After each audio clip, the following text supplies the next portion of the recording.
queria desejar a todos um bom dia, que todos sejam bem-vindos. Para quem não me conhece, eu sou a Úrsula, assessora técnica operacional da Auditoria Geral do Estado, né? A gente juntou esse CNV, na verdade, o professor Pardini é um grande mestre na área de controles internos, é sócio da Crossover, que é uma empresa que é parceira da Controladoria na capacitação dos auditores da Controladoria, da Auditoria Geral do Estado. Ano passado, praticamente todos os superintendentes fizeram capacitação com o Pardini, em relação a controles internos. Graças a essa capacitação, eu pude me desenvolver. Eu fui uma delas, aliás, agradeço o Pardini, fez um grande bom feito para mim. Eu fui presenteada com uma capacitação do Pardini, antes de qualquer coisa, até para fazer uma avaliação do impacto nos nossos trabalhos. E eu sugeri que fosse feita a capacitação dele para os superintendentes, e assim aconteceu. Todos nós, praticamente, superintendentes, fizemos. Acho que só tivemos um superintendente que não fez, acho que foi o Renato, né? O Renato teve um problema. A Sandrinha acabou indo para São Paulo, eu não lembro direito, mas eu acho que quase todos os superintendentes fizeram. E aí a gente estava tentando fazer uma contratação para esse ano. A Auditoria Geral do Estado já estava negociando uma capacitação, né, para 80 servidores, considerando entre unidade de controle interno e auditores do Estado lotados na Auditoria Geral do Estado.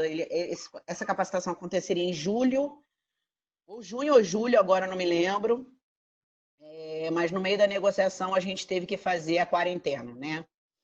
E aí o Pardini está sempre à frente, né, nas questões de capacitação, e a gente percebeu que ele continuou fazendo o trabalho e sempre presenteando a gente com o conhecimento dele. E aí a gente pediu, ele fez uma capacitação, curso online de auditoria ágil, e a gente pediu para ele se ele poderia fazer a generosidade de compartilhar o conhecimento dele com a gente nesse CNV com o tema de auditoria ágil, né? E ele prontamente, como sempre, se colocou à nossa disposição.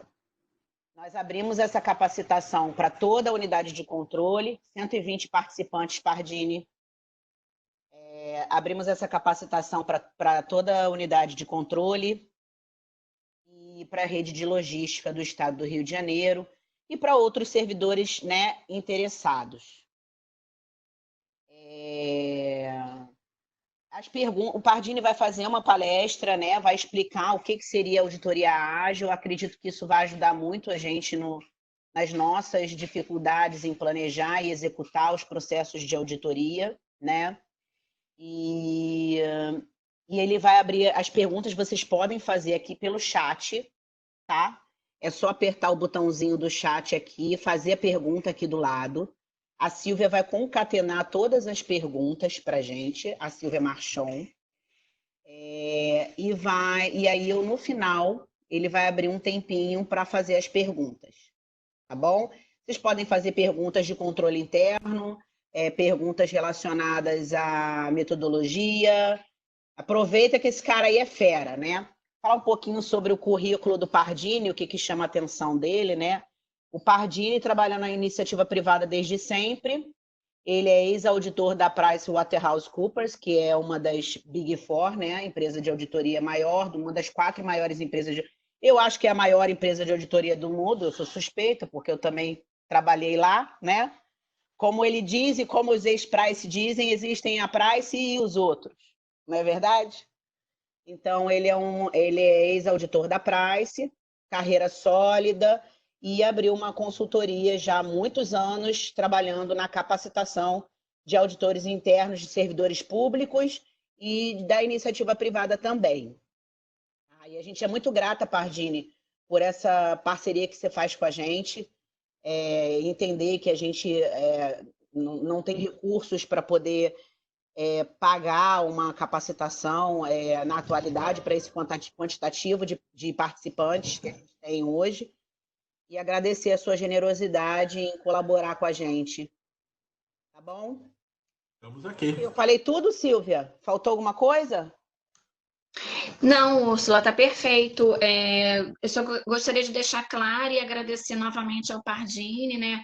Porque ele aceitou fazer essa palestra para a gente, totalmente gratuito.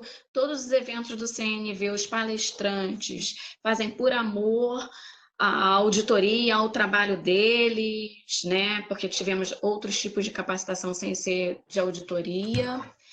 E só gostaria de deixar bem claro isso e agradecer novamente ao professor Pardini. Obrigado. A gente agradece a você também, ô Silvinha, que está sempre engajada, buscando esse contato, viu? E a Luciana também, que permite que a gente consiga fazer esse desenvolvimento e essa capacitação no Estado como um todo. Obrigada mesmo, vocês são fundamentais. Bom, Pardini, eu acho que você pode começar, pode dar início, né? A gente já está com 15 minutos de tolerância, já temos 127 participantes. Eu acho que agora é contigo, viu? Boa sorte. Legal. Vamos lá. Vamos conversar você me chama que eu estou aqui, tá bom? Estão me ouvindo direitinho? Tá tranquilo, perfeitamente, perfeitamente. Tá bom. Primeiro, quero agradecer aí a oportunidade de fazer essa palestra. É muito legal quando eu vejo que as pessoas estão interessadas em tratar o tema auditoria de uma maneira um pouco mais inovadora. Auditoria ágil é algo que está sendo trabalhado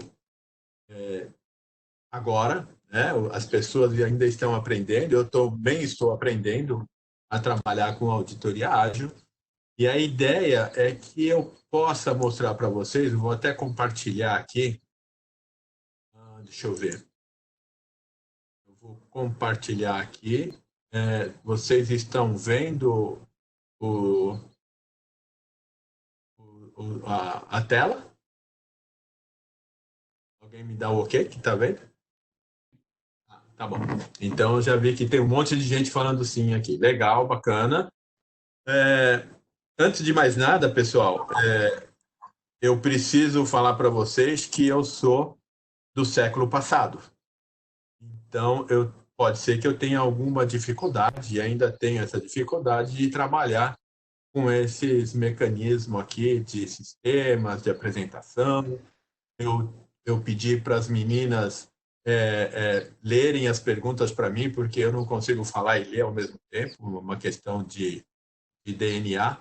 Mas aqui vocês têm um pouco da minha experiência, a Úrsula já falou, e a ideia, na realidade, é que a gente possa trabalhar um pouco esse tema do ágil e como que se aplica na auditoria interna de uma forma mais simplificada, né? Eu estou no estágio da minha vida que eu procuro simplificar tudo. Eu acho que a simplicidade não é uma coisa fácil de se conseguir, porque nós acreditamos muito na complexidade, nós achamos que a complexidade é mais importante, no mínimo ela é mais cara, e nós tornamos a nossa vida muito mais complexa do que ela é necessária. Então, a minha ideia de trazer esse tema da auditoria ágil é justamente para simplificar um pouco esse entendimento. Dentro deste processo de estudo sobre o que é ágil, eu aprendi uma coisa que é muito interessante, que é o que não é ágil, né? O que é que nós não devemos considerar como ágil. E isso é importante para definir e para direcionar todo o nosso trabalho daqui para frente. Se fala muita coisa no mercado, se trata o ágil como se fosse uma commodity. Na realidade, o ágil já devia estar dentro das nossas atividades, do nosso dia a dia. Nós já deveríamos pensar em fazer tudo muito mais ágil. A auditoria interna, ela tem um dos seus limitadores, ela tem dois tipos de recursos na realidade. Ela tem um recurso que é o tempo disponível que nós temos para fazer o trabalho. Esse tempo disponível está relacionado com a quantidade de pessoas que nós precisamos e que nós temos para fazer dentro da nossa equipe os trabalhos de avaliação, e o outro recurso é o recurso de deslocamento, é o orçamento para deslocamento. Então, a auditoria ela já tem uma certa tendência no seu dia a dia de trabalhar de forma ágil, trabalhar com controle de tempo, fazer aquilo que tem que ser feito com o menor tempo possível, logicamente, sem colocar em risco a qualidade do nosso trabalho. Então, o ágil já deve fazer parte muito das nossas atividades. Aqueles que já passaram pela auditoria externa sabem que nós controlamos o nosso tempo por hora. E é justamente este controle de tempo por hora é que nos torna mais ágil quando nós estamos numa auditoria externa. A auditoria interna, ou controle interno, ele já não tem tanto esta visão. Mas seria uma coisa muito interessante para ser feito. Mas vamos ver o que não é ágil, né? O que eu aprendi que não é ágil? Ágil não é uma metodologia. Então, quando eu escuto assim, vamos fazer a metodologia ágil, não, pessoal, o ágil não é uma metodologia e vocês vão entender o porquê eu estou falando isso. Ele não é uma estrutura, ele não é um framework e ele também não é um processo. Então, esses 3 pontos são importantes que a gente possa conceber para direcionar os nossos trabalhos. Além do mais, ele não é um produto. Não é um produto que nós vamos na prateleira e compramos. Eu quero comprar metodologia ágil para aplicar na auditoria. Eu quero isso. Não, ele é alguma coisa que deve ser desenvolvido. O ágil, ele é um estilo de trabalho, né? Então, é isso que eu preciso que vocês entendam, que ágil não é nada disso. Se vende muita coisa no mercado que, na realidade, não é ágil. Agora que nós sabemos aquilo que não é ágil, vamos entender um pouco como é que o ágil nasce, como é que ele vem para a nossa discussão do nosso dia a dia, né? Então, nós precisamos nos remeter ali no ano de 2001, onde 17 proeminentes desenvolvedores de software se reúnem em Snowbird, um resort que tem em Utah, para discutir como fazer para melhorar a performance do desenvolvimento de softwares. Essa discussão ele passa por desenvolvimento de softwares e depois que ele é levado para outras atividades. O que eles estavam e o que eles discutiram, se não me engano, foram 2 ou 3 dias de discussão, qual era o que tem que ser feito, como deve ser trabalhado para aperfeiçoar os processos de trabalho de projetos de desenvolvimento de software. E por que é que eles foram trabalhar isso? Por que é que eles foram discutir isso?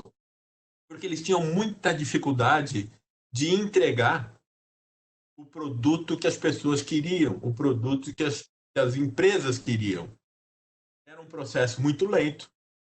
Eu não sei se alguém daqui já passou por desenvolvimento de software ou por implementação de software.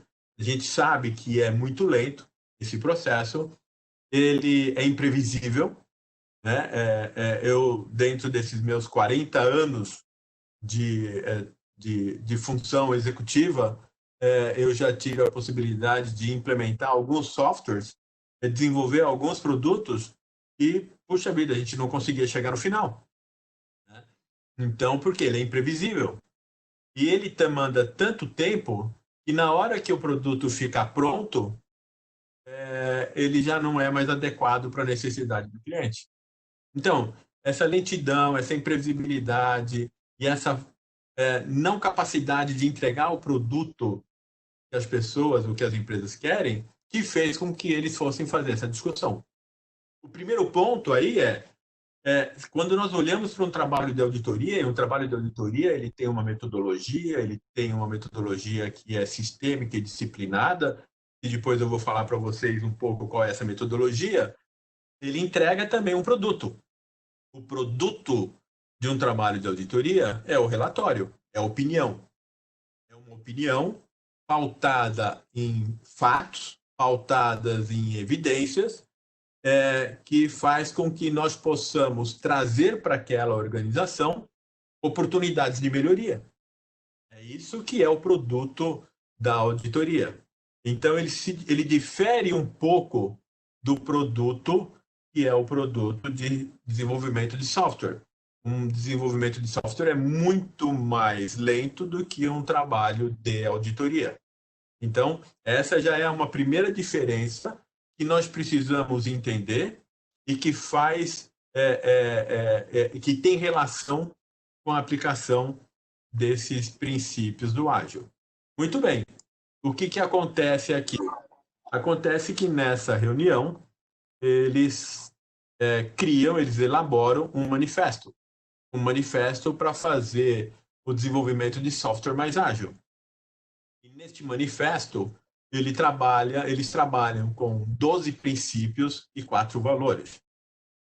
Quando nós estamos falando de princípios e valores, nós estamos falando no campo das ideias.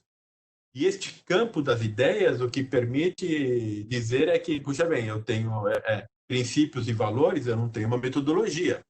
O que eu tenho são princípios e valores que podem e que devem ser considerados na hora que nós vamos aplicar e vamos fazer o desenvolvimento desse software. E é a mesma coisa quando nós olhamos para a auditoria. Eu vou utilizar os princípios, vou utilizar os valores desse manifesto ágil para a aplicação em um processo de auditoria. Em termos de valores, os valores ágil, ele trabalha com 4 itens aqui e ele fala o seguinte, olha, tudo que tiver à esquerda é mais importante do que aquilo que está à direita. Então, tudo que está aqui em amarelo ou em laranja, ele é mais importante daquilo que está em azul. Então, ele fala o seguinte, indivíduos e a interação entre os indivíduos é mais importante que processos e ferramentas. Temos dar um valor maior aos indivíduos para que eles possam realmente agir de uma maneira muito mais objetiva e muito mais efetiva dentro dos seus processos. Software funcional é mais importante do que a documentação abrangente. O software funcional quer dizer o seguinte, eu tenho que entregar algo que funcione. Não é a documentação somente que eu preciso entregar. Lógico que nós precisamos ter, num desenvolvimento de software, toda a documentação. A mesma coisa dentro de um processo de auditoria. É lógico que eu tenho que entregar um relatório que faça sentido para aquela operação, que vá aperfeiçoar e melhorar a operação. Eu preciso também me atentar com a documentação. Mas o nosso grande objetivo é fazer com que a nossa opinião e os nossos apontamentos tragam realmente melhorias para aquela entidade. A colaboração do cliente é mais que uma negociação de contrato. É colaborar com o cliente, tratar com o cliente, interagir com o cliente, ouvir com o cliente, isso na questão de desenvolvimento de software, é mais importante do que eu ficar negociando o contrato e o que está lá no contrato. Então, essa colaboração do cliente é que vai permitir que a gente possa identificar as mudanças que ocorreram e aí trabalhar essas mudanças da forma mais rápida possível, que é o item 4, que é responder às mudanças. Eu tenho um plano, mas se aquele plano, por algum motivo, ele tem que ser modificado porque existe uma mudança, eu tenho que considerar isso. Vejam, pessoal, isso daí é para desenvolvimento de softwares. E depois a gente vai fazer um paralelo com auditoria. Esses são os valores. Em nenhum momento aqui eles estão falando sobre metodologia, está falando de valores. E aí eles trazem 12 princípios. Primeiro de tudo, é a satisfação do cliente. Que o cliente receba aquilo que ele precisa e aquilo que ele quer. Para a auditoria, eu posso falar o seguinte, que ele vai receber aquilo que é importante para ele aperfeiçoar suas atividades. Não necessariamente ele quer aquilo lá, mas ele precisa ser orientado e ser alertado por isso, e isso é o trabalho da auditoria. Nós também temos que aceitar as mudanças. Precisamos fazer entregas frequentes. Deve haver um trabalho em conjunto, trabalho em equipe, e aí não é só a equipe do desenvolvimento de software, mas também a equipe daquela operação que vai utilizar aquele software. Ele tem que confiar naquilo que está sendo feito e apoiar tanto as mudanças como o que as pessoas estão trazendo de informação. Deve haver uma comunicação muito mais rápida, muito mais ágil. E a comunicação mais rápida e mais ágil, segundo eles, é a comunicação pessoal, face a face. Então, isso são tópicos que fazem parte desses princípios. Eles não podem deixar de olhar que o software precisa ser funcional. Não adianta nada entregar um software e ele não funciona. O desenvolvimento deve ser sustentável. O desenvolvimento do software deve permitir que tudo isso vá acontecendo de forma sustentável, tendo uma atenção contínua e mantendo a simplicidade de todo o processo, de toda a comunicação, tendo o objetivo principal que é fazer com que a satisfação do cliente aconteça através da funcionalidade do software que eles vão entregar. Um time deve ser auto-organizado e deve haver sempre uma reflexão rápida para se necessitar de algum ajuste, já fazer o ajuste naquele momento. Então, esses são os princípios que regem os valores, que regem as atividades de desenvolvimento de software com maior agilidade. Aquelas que eu estou marcando como com azul são aquelas que eu vejo que fazem muito mais sentido para aplicar. São os princípios que eu vejo que fazem muito mais sentido aplicar num trabalho de auditoria. Né? Nós não conseguimos, por exemplo, fazer entregas frequentes, porque a nossa entrega ela é única, tipicamente falando, no final do processo, que é o relatório. No desenvolvimento de estratégia, eles já conseguem, no desenvolvimento de softwares, eles já conseguem fazer isso. Então, assim, esses que estão em azul, vocês vão ver que tem uma possibilidade maior de nós considerarmos dentro desta atividade de auditoria interna voltada para os princípios ágil. Até aí tudo bem? Eu acho que está bem, não é? Estão me ouvindo? Continuam me ouvindo? Eu nunca sei se eu estou falando para ninguém. Perfeitamente, perfeitamente. Que bom. Estou vendo aqui. Que legal. Eu gostei desse negócio azulzinho que aparece aqui. Poxa, bem bacana. Muito bem, vamos lá.